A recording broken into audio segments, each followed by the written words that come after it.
ದೇಶದ ಪ್ರಧಾನಮಂತ್ರಿಗಳು ಒಬ್ಬ ಕೃಷಿಯ ಸಾಧಕರು. ಗುಜರಾತಿನಲ್ಲಿ ಮುಖ್ಯಮಂತ್ರಿಯಾಗಿ ರೈತರ ಆದಾಯವನ್ನು ಇಮ್ಮಡಿಗೊಳಿಸಿದಂಥ ಕೀರ್ತಿ ಅವರದು. ಇವತ್ತು ದೇಶದ ಪ್ರಧಾನಿಯಾಗಿ ಇಡೀ ದೇಶದ ರೈತರ ಆದಾಯವನ್ನು ಇಮ್ಮಡಿಗೊಳಿಸಬೇಕನ್ನುವಂಥ ಒಂದು ಛಲದಿಂದ ಅವರು ಹೊರಟಿದ್ದಾರೆ. 2013 ಮತ್ತು 2014ರಲ್ಲಿ ಈ ದೇಶದ ರೈತರ ಬಜೆಟ್ 23,000 ಕೋಟಿ ರೂಪಾಯಿ ಇತ್ತು. ಇದು ಇವತ್ತು 460 ಪಟ್ಟು ಹೆಚ್ಚಾಗಿ 1,31,000 ಕೋಟಿ ತನಕ ನಮ್ಮ ಬಜೆಟ್ ಏರಿದೆ. ರಫ್ತು ಮಾಡುವಂಥ ದೇಶಗಳ ಪೈಕಿ ಭಾರತ ಇವತ್ತು 9ನೇ ಜಾಗಕ್ಕೆ ಬಂದಿದೆ. ಕಳೆದ 1 ವರ್ಷದ ಅವಧಿಯಲ್ಲಿ ಇಡೀ ಪ್ರಪಂಚದಲ್ಲಿ ಅತ್ಯಂತ ಹೆಚ್ಚು ಆಹಾರ ಉತ್ಪಾದನೆಯನ್ನು ಮಾಡಿದಂಥ ದೇಶ ನಮ್ಮದು. ಆಹಾರ ಧಾನ್ಯ ಮತ್ತು ಕಾಳುಗಳು ಸುಮಾರು 305 ಮಿಲಿಯನ್ ಮೆಟ್ರಿಕ್ ಟನ್ನು, ತರಕಾರಿ ಮತ್ತು ಹಣ್ಣುಗಳು ತೋಟಗಾರಿಕಾ ಬೆಳೆಗಳು 326 ಮಿಲಿಯನ್ ಮೆಟ್ರಿಕ್ ಟನ್ನನ್ನು ಬೆಳೆದಂಥ ದೇಶ ನಮ್ಮದು. ಅತ್ಯಂತ ಹೆಚ್ಚು ಉತ್ಪಾದನವನ್ನು ಐತಿಹಾಸಿಕವಾಗಿ ನಾವು ಮಾಡಿದ್ವಿ. ಇದೊಂದು ಚರಿತ್ರೆ. ಇಲ್ಲಿ ತನಕ ಇಷ್ಟೊಂದು ಗರಿಷ್ಠ ಮಟ್ಟ ಯಾವತ್ತೂ ಆಗಿರಲಿಲ್ಲ. ರೈತರ ಅನುಕೂಲಕ್ಕಾಗಿ ಕಿಸಾನ್ ಸಮ್ಮಾನ್ ಯೋಜನೆ, ಬೆಳೆ ವಿಮೆಯನ್ನು ಸರಳೀಕರಣ ಮಾಡಿರುವಂಥದ್ದು, ಹನಿ ನೀರಾವರಿಗೆ ಪ್ರೋತ್ಸಾಹ ಕೊಡುವಂಥದ್ದು, ಇದೆಲ್ಲವನ್ನು ಕೂಡ ಕೇಂದ್ರ ಸರ್ಕಾರ ರಾಜ್ಯ ಸರ್ಕಾರಗಳ ಮೂಲಕ ಮಾಡ್ತಾ ಇದೆ. ಮುಂದಿನ ದಿನಗಳಲ್ಲಿ ಇದು ಸಣ್ಣ ರೈತರಿರುವಂಥ ದೇಶ. ಸಣ್ಣ ರೈತರನ್ನು ಒಟ್ಟು ಮಾಡೋದಕ್ಕಾಗಿ, ಅವರಿಗೆ ಅನುಕೂಲ ಮಾಡೋದಕ್ಕಾಗಿ 10,000 ಕೃಷಿ ಉತ್ಪಾದಕರ ಸಂಘಗಳನ್ನು ನಿರ್ಮಾಣ ಮಾಡಬೇಕು ಅಂತ ಪ್ರಧಾನಿಯವರ ಸೂಚನೆ ಇದೆ. ಪ್ರತಿಯೊಂದು ತಾಲೂಕಲ್ಲಿ ಕೂಡ ಮಿನಿಮಮ್ ಒಂದು ಕೃಷಿ ಉತ್ಪಾದಕರ ಸಂಘ ಆಗಬೇಕು. ಇದಕ್ಕೆ ಹಣಕಾಸಿನ ನೆರವನ್ನು ಕೇಂದ್ರ ಸರ್ಕಾರ ಮತ್ತು ರಾಜ್ಯ ಸರ್ಕಾರ ಕೊಡ್ತಾ ಇದೆ.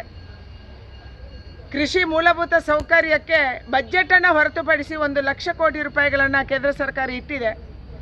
ಇದರ ಮೂಲಕ ಕೃಷಿಗೆ ಆದ್ಯತೆ, ಕೃಷಿಯ ಯಾಂತ್ರೀಕರಣ, ಕೃಷಿಯ ರಫ್ತು, ಕೃಷಿ ಉತ್ಪಾದನೆಗಳ ರಫ್ತು, ಇದೆಲ್ಲವೂ ಕೂಡ ಬರುವಂಥ ದಿನದಲ್ಲಿ ಆದ್ಯತೆ ಕೊಡೋದಕ್ಕಾಗಿ ಕೇಂದ್ರ ಸರ್ಕಾರ ನಿರ್ಧಾರ ಮಾಡಿದೆ. ನಮಗೆ ವಿಶ್ವಾಸ ಇದೆ, ನಮ್ಮ ಜಿಲ್ಲೆಯಲ್ಲಿ ಅಡಿಕೆ ಬೆಳೆಗಾರರು, ತೆಂಗು ಬೆಳೆಗಾರರು ಜಾಸ್ತಿ ಇರುವಂಥ ಜಿಲ್ಲೆ ಇದು.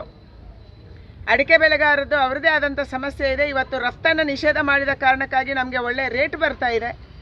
ಆದರೆ ಹಳದಿ ಎಲೆ ರೋಗ ಇಂಥ ಹಲವಾರು ಕಾರಣಕ್ಕಾಗಿ ಅಡಿಕೆ ಕೂಡ ಸಮಸ್ಯೆಯಲ್ಲಿದೆ. ಇದರ ಬಗ್ಗೆ ಕೂಡ ಸಂಶೋಧನೆ ನಡೆಸಿ ಇದಕ್ಕೆ ಯಾವ ರಾಸಾಯನಿಕವನ್ನು ಬಳಸಬೇಕು.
ಧರ್ಮದರ್ಶಿ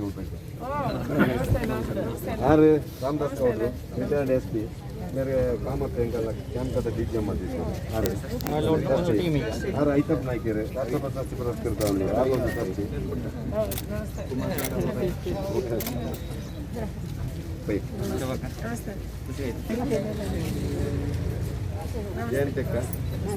ಇಲಾಖೆಯಲ್ಲಿ ನಾವೊಂದು ಒಳ್ಳೆ ಕೆಲಸ ಮಾಡ್ತಾ ಇದ್ದೇವೆ. 110 ಎಕರೆಯನ್ನು ಸಂಜೀವಣ್ಣನ ನೇತೃತ್ವದಲ್ಲಿ 110 ಎಕರೆ ಮಾಡಿದ್ದೇವೆ. ಪುತ್ತೂರು ತಾಲೂಕು ಅಂತ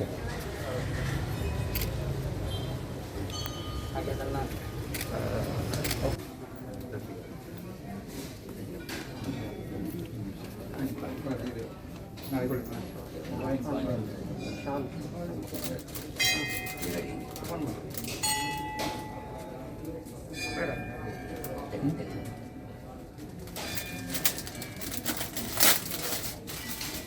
ಸಮಾಜಕ್ಕಿಂತ ಹಾನಿಗೆ ನಾನು ಕೊಡುತ್ತೇನೆ.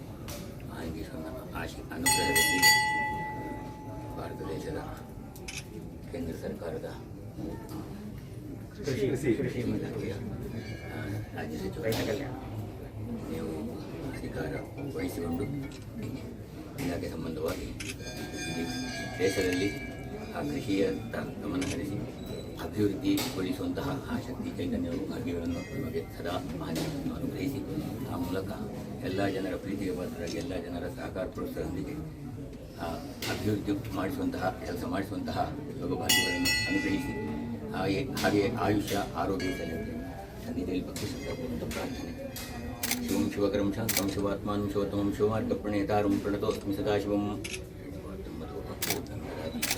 ನೀತಿ ಏಕದಾ ಬ್ರಹ್ಮಣ ಉಪಹರತಿ ಹರೇ ಶಂಭೋ ಮಹಾದೇವ ವಿಶ್ವೇಶಂ ಹರವಲ್ಲಭ ಶಿವಶಂಕರ ಸರ್ವಾತ್ಮಾನ್ ನೀಲ